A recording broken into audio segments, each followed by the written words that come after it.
interviews, but Merstach, he's looking to make that first touchdown. Tayson actually going to be the first man to pick up a weapon. He's looking to see if he can close in on an initial knock. Gino already stripped of half of his HP. Tayson, though, with the leverage of the high ground, they have forced Pablo, Chino, and Merstach to be stuck dealing with the swarm. They are all tunneled inside of the same staircase. Ranger's Ruin is getting desperate right now for Gino. He's only got 4 HP to work with, but Atris, he's actually going to be the first one fully eliminated. Gino still holding it down, delaying, buying up time for Merstach with the separate angle approach, but Merstach, he's got to finalize on this. They have to capitalize on this moment, and they do. Dame strike yet again here in France, but no, it's been ruined. Scarpa, Gabzetta, and Way immediately getting involved. This is what we were talking about. Maybe 2 games will play out as normal, but things are looking a little shaken up as Gabzetta. They're trying to take advantage of this fight that has gone 1-1. Now it's looking like Merstach is in trouble. Tino, he's the one with the good loadout. He's the one that has to try to figure out a way to make a play as Merstach just trying to loot up, get some materials. They realize even with Pablo going down, they have to start to think about reboot card. When do we get it back? And they're not the only team. There's another team that's starting to look in this direction for Gabzetta, Scarpa, and Way. They got what they came for, and that's position over Ranger's Ruin. The pain right now for Chino and Merstach is that Chino is just stuck. Merstach had to create a little bit of space. He had to disengage. He had 0 mats. He knew he could no longer stay involved in this fight, but this is definitely going to put a damper on their overall game strategy because they're just going to have to wait it out. Gabzetta, Way, and Scarpa, they're also going to reap all the benefits of taking Ranger's Ruin for themselves. See if that one continues to play out. We'll take a close eye on that one. But this one, Dystopia City, where we thought it was a triple contested fight.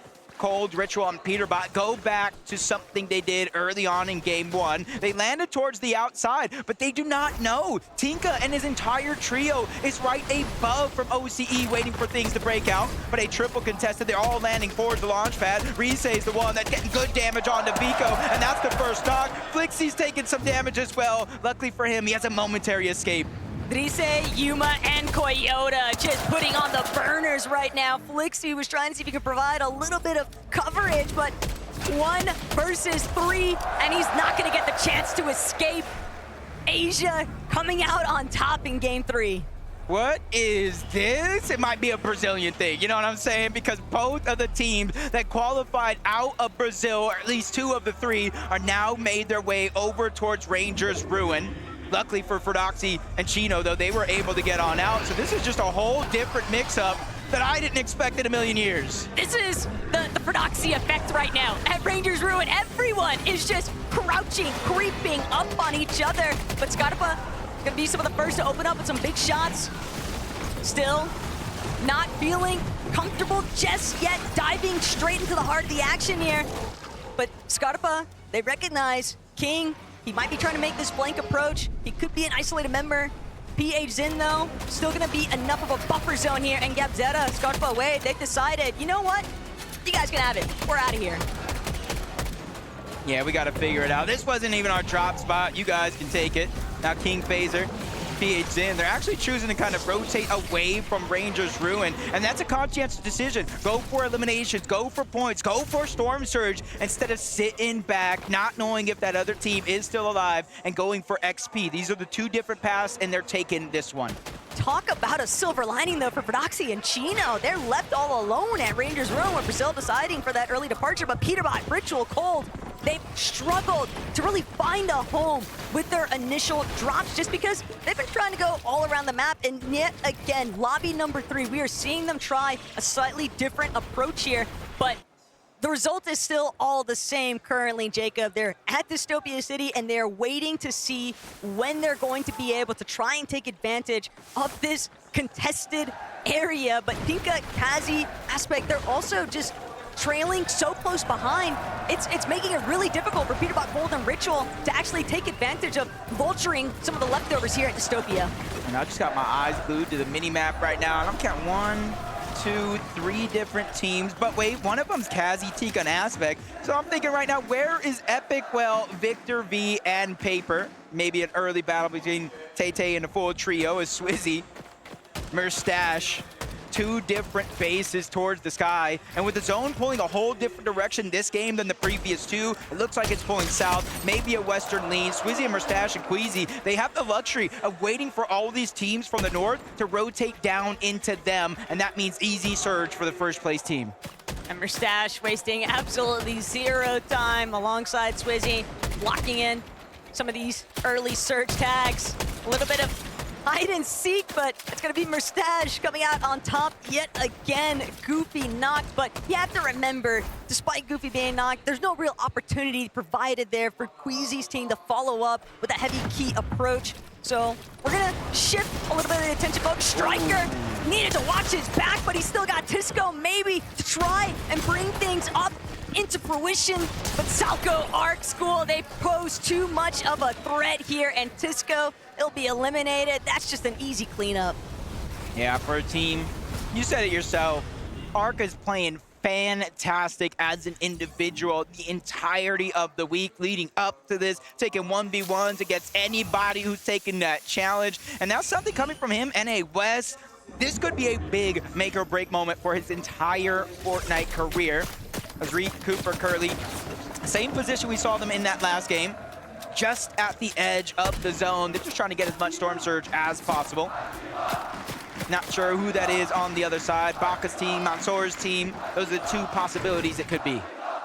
There's one thing that Peterbot's certainly got intentions leaning towards. It's maybe trying to key Maria's Vanya and Pixie, but underneath, does he even know? Does he even realize? Victor V, Paper, and Epic Whale, they've decided maybe we should just bring the paddle straight to Peterbot, Gold, and Ritual. Why are we the ones waiting to see whether or not they're gonna stick around and hover inside of Dystopia City? Still, Epic Whale, not necessarily primed with that loadout for fighting. And for that reason, and probably knowing that there's another team in that area, it's just best not to take that fight. Yeah, it's just not easy to get the loadout that you want, especially when you're triple contested. And then a fourth team makes their way on over. So I think they made kind of the heads up play to focus on staying alive, prioritizing position, realizing we can get a loadout, we can get Storm Surge elsewhere. Visuals, Braids, and a Minish. Business as usual for them.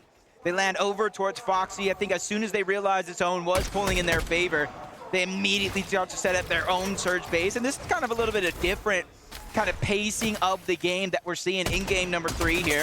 Instead of the all-out aggression, it looks like they're kind of playing more to what a lot of teams have practiced, which is storm surge bases. Yeah, but Cooper finding that first knock just gave the green light for Curly, Ree, and himself to actually find those additional eliminations. That's some big surge that they are getting online super early.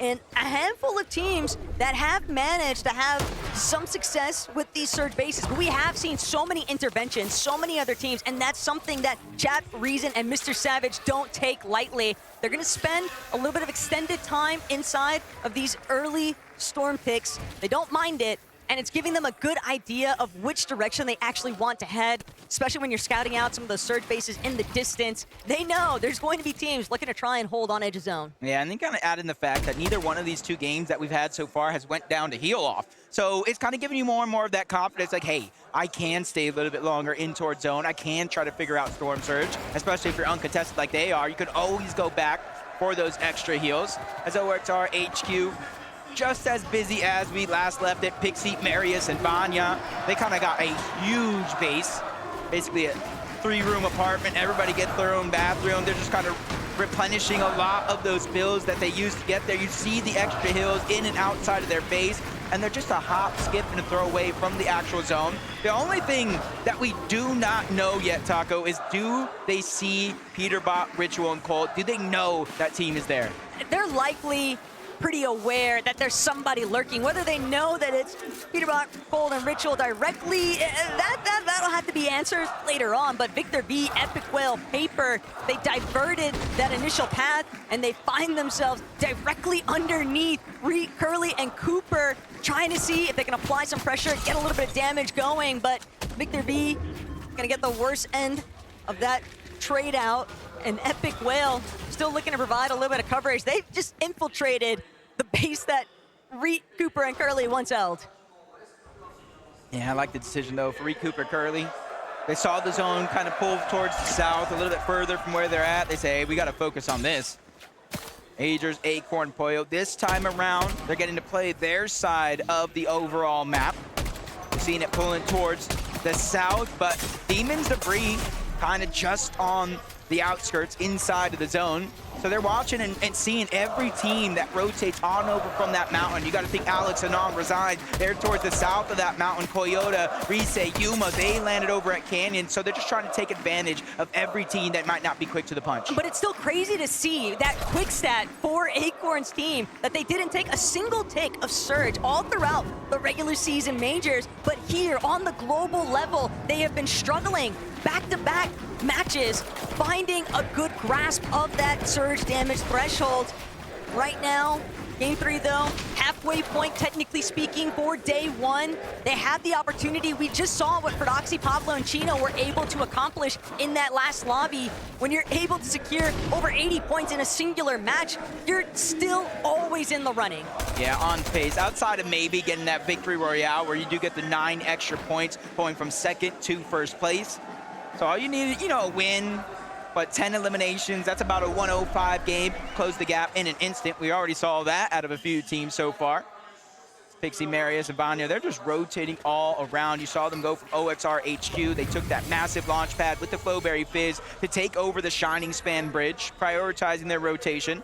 Not really worrying about anybody else that's there, as Victor V, Epic, they're still here, but Cold is the one that's down. So Peterbot and Ritual got the pressure on their shoulders. Tragedy there for Pablo as he's fully cleaned up too. So that's gonna be a wipeout for Prodoxy's team. They'll have to sit and deliberate, figure out what they want to do for game 4 instead. But Ritual and Peterbot still trying to work side by side. The problem is they are so split from each other, Jacob.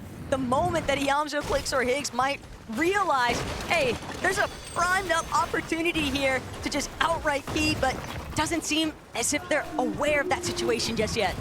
And already we saw Cooper, Reek, and Curly try to rotate on out. But now they're running into a whole nother team, and Cooper's gonna be the first one dropped. That's Snowy. Todd is still alive. Even though they do lose one, they have a numbers advantage. They can play for the revive, and I think Reek might know that just a little bit. Trying to go for pressure underneath, break it through the wall. The piece control does not go over. They do a quick peek. Both teams kind of missing those shots though. Reek has to be able to take advantage of these opportunities. They are inside of the zone, so in theory, Taco, Ryu, Snowy, and Todd have no reason to rotate out. That little bit of a whiff, though, from Reek might come back to haunt him here because Todd, Snowy, and Ryu in that 3 versus 1. This is so optimal for them to continue to apply steady pressure. They recognize Reek has no other choice except to try and live, to try and escape, and they are just ripping him apart from the skies. Every single crash pad, sure, it's taken them one step further, but fortunately for Reek, Marius, Pixie, and Vanya provide a little bit of that buffer zone. They're gonna force Sod and Ryu back, but Reed, he is still pinned down, stuck along the peach face underneath Shining Span. Yeah, it's almost you wonder, like, does he even have a singular reboot card, let alone 2? He really had no choice but to disengage out of there because they will try to push Ace solo in that situation.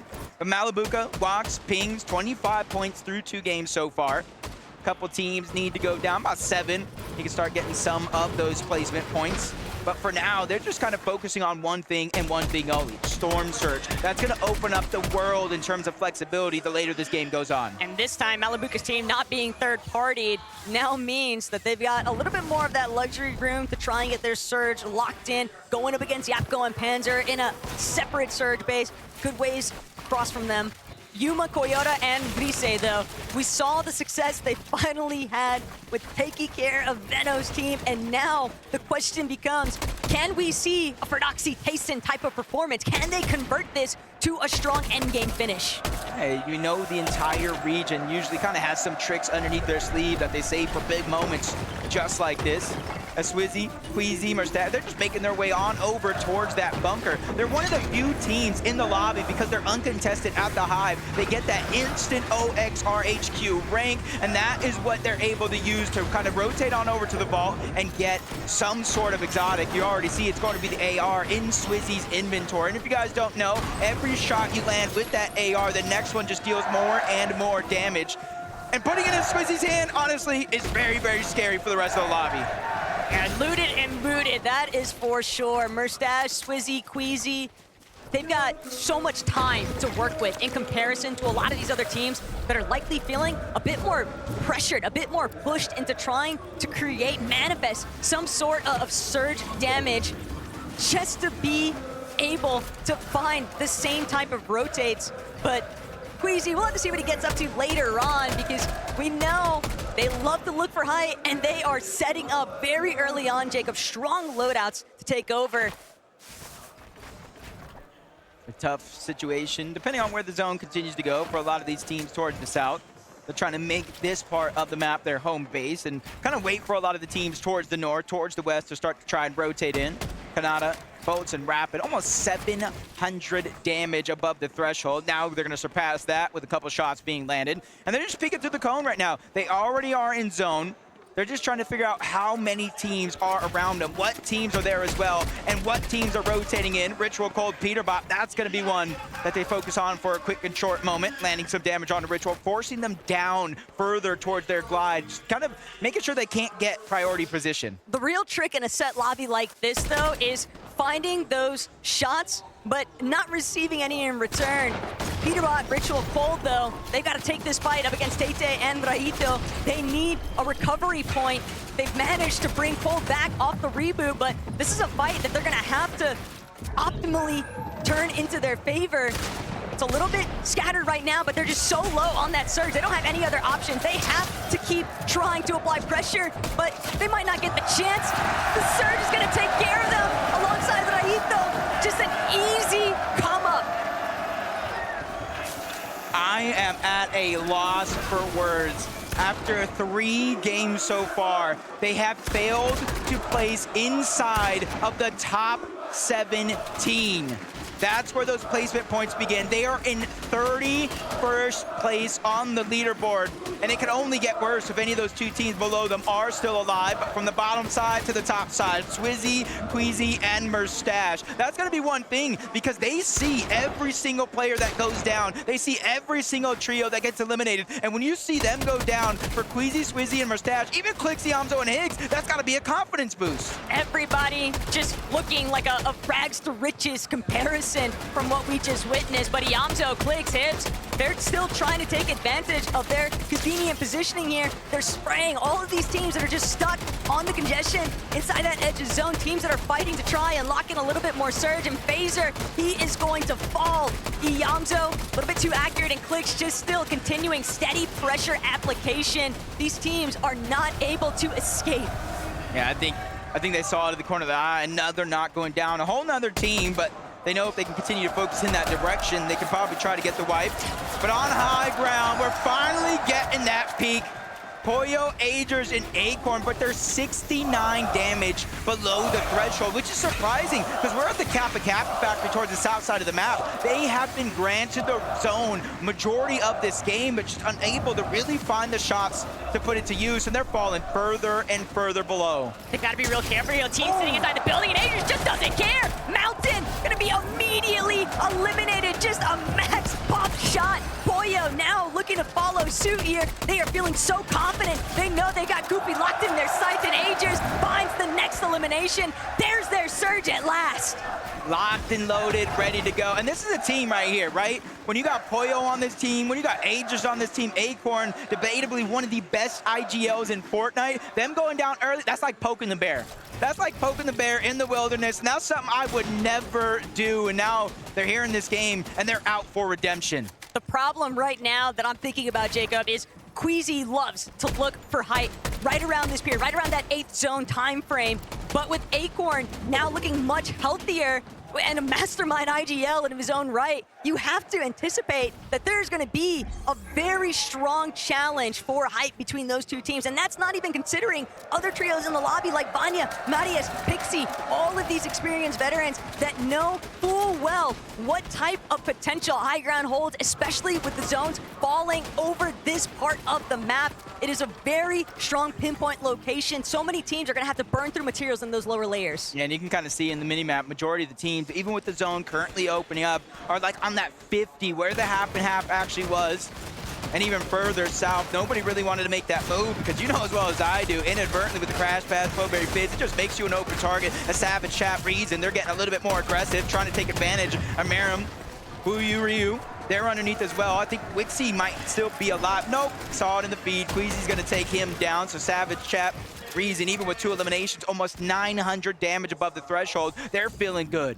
Agers, Poyo, Acorn, depending on which direction they head next. I was going to say they might need to be wary of Mr. Savage's team, but instead it's going to be secondary height as the focal point. They're just getting sprayed out, though. Their builds not being allowed to fully lock through Yuma, Grise across the way, but no! We thought those 2 eliminations that Agers just secured would be enough, but the surge threshold, they just climbed to such a high level, Jacob. They're still sitting 99 below, even with 3 eliminations. Finally, they're going to tick over into just 3 above, but it's still not enough. They can't find a footing until they get more surge. They are just burning through materials.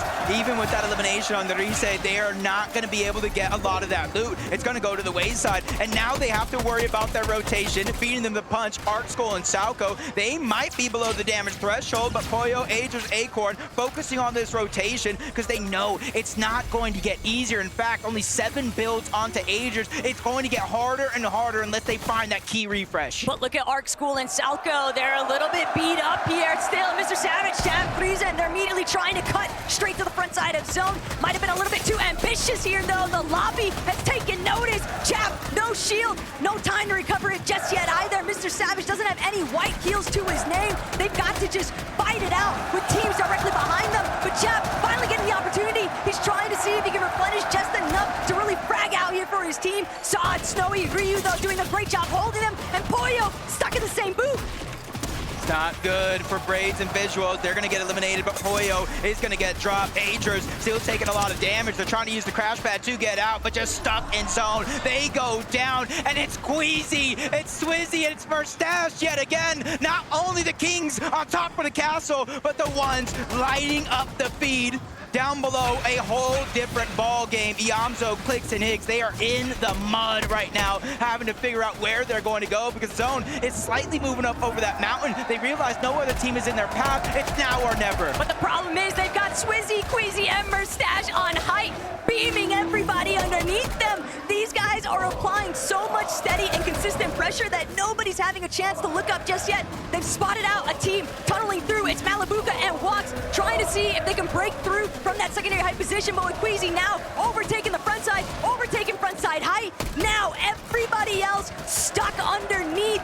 This is everything for Queasy, Merstach, and Swizzy. And just in the back pocket, you see 6 flashes, the exotic Slapberry Fizz, which heals HP, a just in case, but up goes Pixie. They're trying to go for that opportunity, but Mario says, no, no, no, we need to disengage. We cannot go for it, at least not right now, but he's taking so much damage on his way down. But Swizzy, distracted for a short moment. A lot of his shields go out the window. Luckily for him, his entire trio is still there. 2,000 damage above the threshold. They won last game with 12 eliminations, and they're well on their way to do it again. And that's the problem for everybody else in this lobby, is that Queasy, he is just tarping fully unleashed. Nobody there to stop his path. 2 of them, the best fraggers in the world by his side. And Kanata, he is down and out for the count. Bolts, Rapid, trying to see if they can secure a strong, at least break into that top 5 placement maybe. But Iamzo, Higgs, also a little bit scattered here. Iamzo's gonna fall. It's Higgs who's trying to come up big time here. Big elimination though for Higgs. Gonna buy him a little bit of a lifeline. He's doing everything he can to try and play through this backside of zone. The Siphon's still carrying him just a bit further. But Marius, Vanya, Pixie, they're looking to layer swap. They know they don't have enough, and Marius taking out the moment that he tries to chop through. He just gets stuck. That 1 second cost him what could be an opportunity here as Pixie's just trying to make it to the front side of the zone. He's just getting cut down every step of the way, but finally reuniting with Vanya. This is their moment. They have to figure out a way to make this count. They're missing a huge chunk of HP. They're using what they can out of the med mist, but there's still a whole team on high ground and another team lurking underneath. That's Chap, Savage, and Reason. They're making every single one of these uncontested games count as Vanya's making a play, challenging for the high ground. He has it for now, but how long can he hold on to it? Vanya doesn't even care that it's just a 2 versus 3. He still tries to take that challenge, but Swizzy immediately, not against my IGL. I've got the backup here. Swizzy, take it.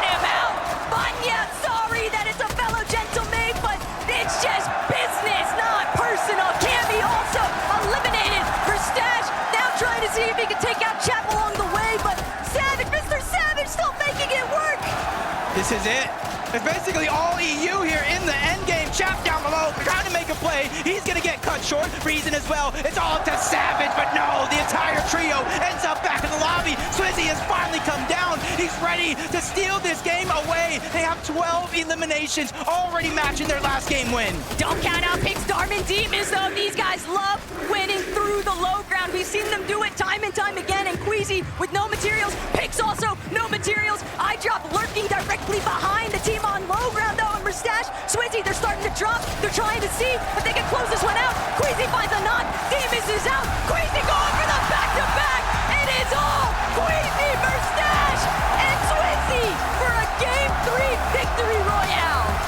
It's only taken 3 games to get our first team with not only multiple victory royales, but the back-to-back 12 eliminations in that